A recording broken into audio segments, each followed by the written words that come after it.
When the HOA fenced off the only road to my lakeside cabin, claiming it was community property, they thought they could starve me out.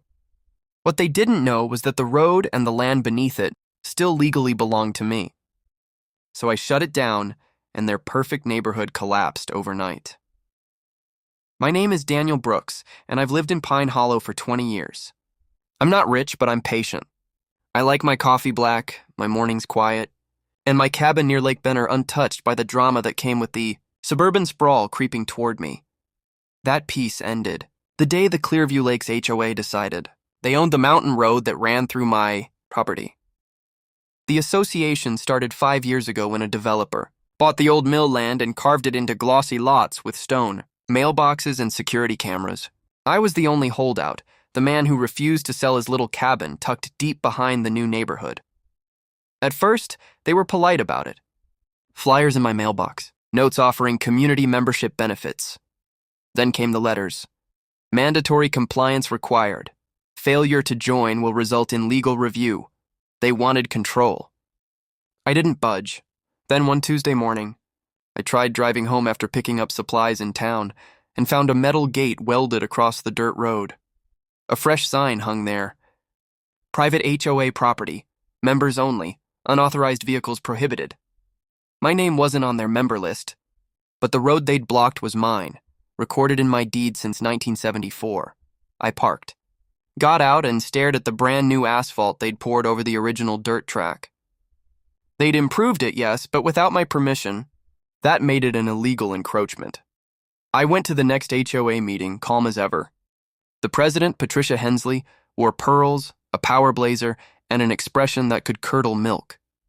"Mr. Brooks," she said, "we decided to close access to unauthorized residents to protect community security." I set my deed on the table. "That access is my property line. You can't block it," she smiled like a cat who'd found the cream. "Actually, we've already filed a road improvement claim with the county. The land is now communal. I'd seen this play before." She thought bureaucracy would bury me, but I'm an engineer. And I'd been one long before HOA lawyers started quoting bylaws at farmers.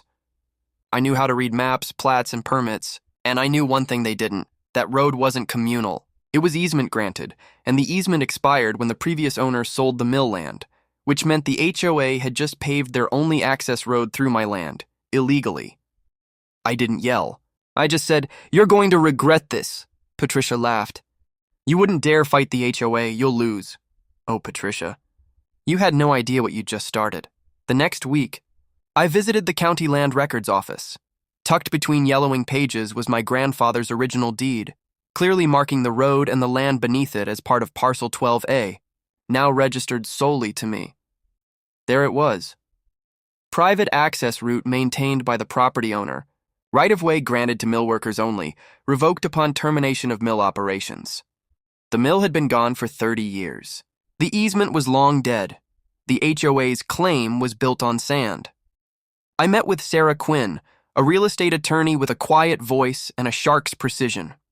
After reviewing the documents, she looked up at me and said, "Mr. Brooks, they just built and paved over your land. You could shut that road down today." I grinned. "Good, let's make it official." We filed a revocation notice of easement and a cease and desist order with the county. Then we posted public signs giving the HOA 30 days to remove their structures and restore access or face legal action. Of course, they ignored it. They thought I was bluffing.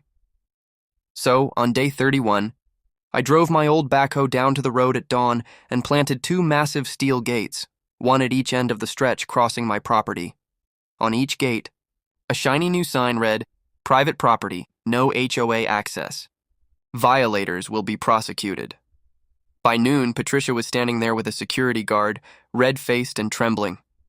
"You can't block this road," she yelled. "You blocked me first," I said.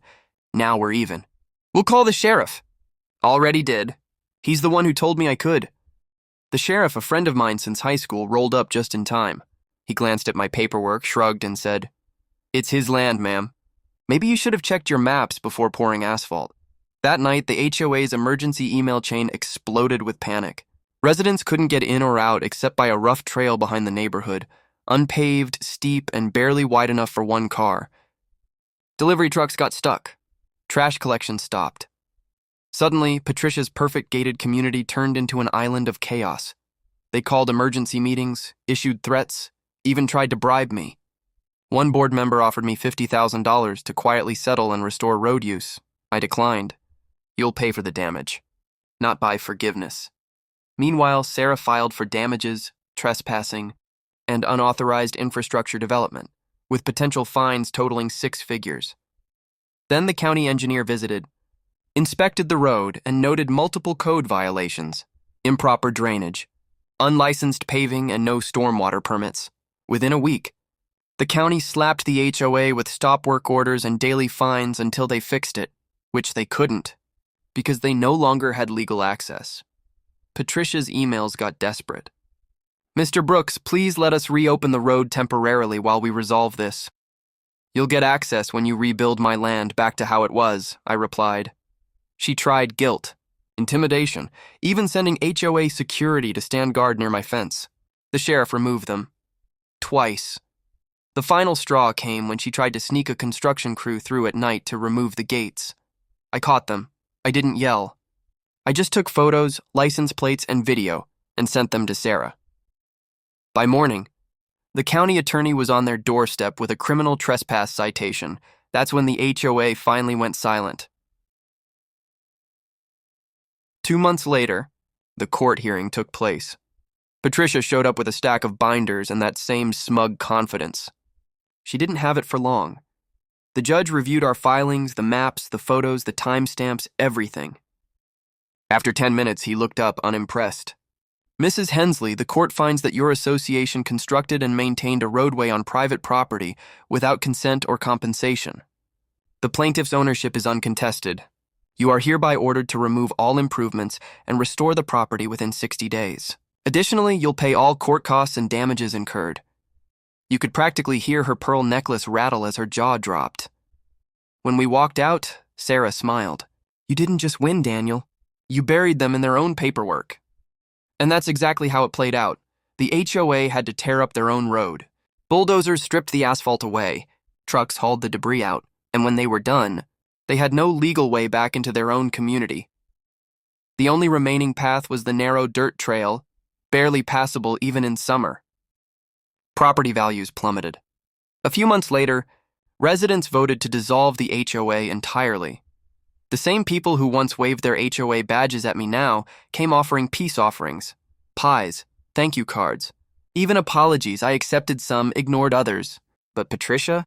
She vanished. Rumor has it she sold her house for half its value and moved 3 states away. As for me, I reopened the road, but only for those who asked politely and agreed to a new easement. Contract I drafted myself.